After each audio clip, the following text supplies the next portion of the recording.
Pensemos por un momento en la Constitución como si fuera un edificio, uno que nos da cobijo a todos. Pues bien, hoy vamos a desgranar el plano maestro de esa gran construcción.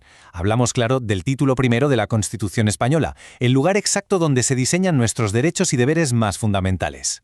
Vale, pues este va a ser nuestro recorrido. Vamos a ver el plano, los pilares, el núcleo duro, los derechos y deberes, los principios que guían todo y, cómo no, las garantías. Un viaje completo, desde los cimientos hasta el sistema de alarma. A ver, todo buen edificio necesita un plano, ¿verdad? Pues en nuestra Constitución ese plano es el título 1. Y ojo, que no es una simple lista de derechos, ¿qué va? Es un sistema súper bien organizado que, en el fondo, define quiénes somos como ciudadanos y qué podemos exigirle al Estado. La estructura, de verdad, es que es una pasada. Fijaos en la lógica que sigue. Primero, ¿quiénes tienen los derechos? Dicho. Segundo, ¿cuáles son esos derechos? Enumerados. Después, se marcan los objetivos a largo plazo para el Estado. Y para terminar, se crean los sistemas de protección e incluso los protocolos de emergencia. Todo atado y bien atado. Bueno, y antes de empezar a levantar muros, lo primerísimo es la cimentación, ¿no? Cualquier arquitecto lo sabe. Pues en esta arquitectura de nuestros derechos, la base, los cimientos, se apoyan en dos pilares que son inamovibles, que lo sostienen absolutamente todo, la dignidad de la persona y la igualdad.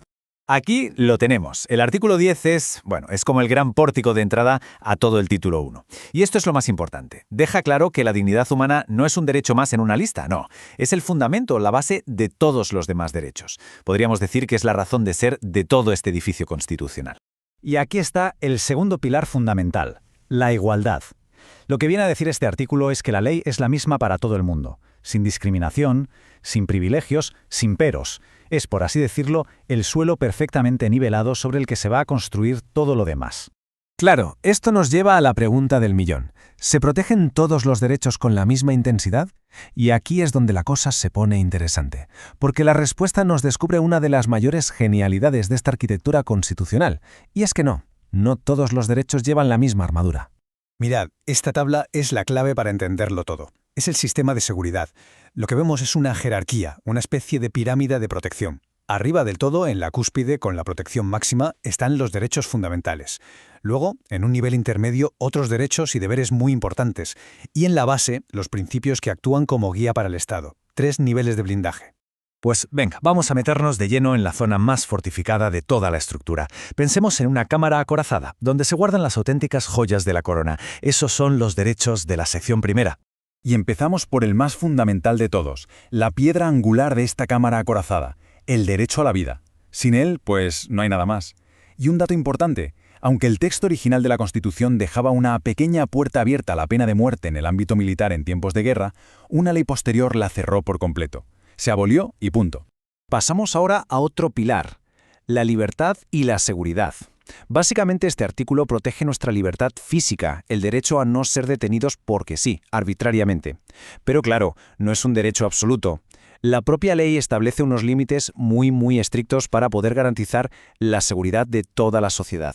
72 horas. Quedémonos con este número porque es una garantía crucial. La Constitución pone un reloj en marcha, un límite de tiempo súper claro para evitar que alguien esté detenido indefinidamente sin que un juez sepa nada. Son 72 horas, ni un minuto más, o la persona queda en libertad o pasa a disposición judicial. Y si hablamos de garantías, este es el botón rojo, la alarma de emergencia para la libertad, el habeas corpus. Es un mecanismo súper rápido y directo. Si alguien cree que está detenido ilegalmente, puede activarlo para que lo lleven ante un juez de forma inmediata. Y ese juez decide si la detención es legal o no. Así de simple y así de potente. Muy bien. Dejamos el núcleo duro y ahora nos adentramos en lo que sería la estructura principal del edificio, el cuerpo central. Aquí están los derechos y deberes de la sección segunda, que son los que de verdad dan forma a nuestra vida en sociedad, a la economía, al día a día. Estos derechos son, en esencia, el motor de la vida económica y social. Pero fijaos en una cosa. Hay un equilibrio constante. Por un lado, se reconoce la libertad individual, ¿no? El derecho a la propiedad, a montar una empresa. Pero por otro lado, siempre se le pone un contrapeso de responsabilidad colectiva.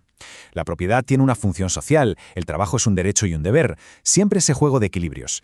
Vale, y ahora subimos a la parte más alta de nuestra construcción. Y aquí hay que tener cuidado, porque esto no son derechos que uno pueda ir a reclamar directamente a un juzgado, no. Pensemos en ellos más bien como una brújula, como la estrella polar que debe guiar siempre al gobierno y al legislador. Esta distinción es que es fundamental. Para que quede claro, los derechos del capítulo segundo son como un escudo. algo que podemos usar hoy ya, para protegernos. En cambio, los principios del capítulo 3 son un mapa que se le entrega al Estado y que le dice, oye, la sociedad tiene que avanzar hacia aquí. Y aquí tenemos algunos de esos grandes objetivos, de esos compromisos a largo plazo que asume el Estado. Hablamos de un sistema público de seguridad social, de la protección de la salud, del medio ambiente, del derecho a una vivienda digna. Son las grandes metas que las leyes, poco a poco, tienen que ir desarrollando. Y llegamos al final de nuestra construcción, porque claro, ninguna estructura estaría completa sin sus muros de contención y sus sistemas de alarma. Vamos a ver exactamente cómo se defienden todos estos derechos y también en qué casos súper excepcionales se pueden llegar a suspender. Esto es básicamente un resumen de esa pirámide de protección que veíamos antes. Nos recuerda que hay diferentes capas de blindaje legal. Cada grupo de derechos tiene un nivel de defensa diferente. Y la lógica es aplastante: asegurar que los derechos más cruciales tengan siempre la protección más robusta. Y aquí tenemos el protocolo de emergencia. Es muy importante entender esto bien. Se trata de una lista súper específica y cerrada de derechos que, sí, pueden suspenderse temporalmente. Pero, mucho ojo, esto solo puede pasar en circunstancias absolutamente extraordinarias que estén declaradas legalmente, como un estado de excepción o de sitio. O sea, no es algo que se pueda decidir de un día para otro, ni mucho menos.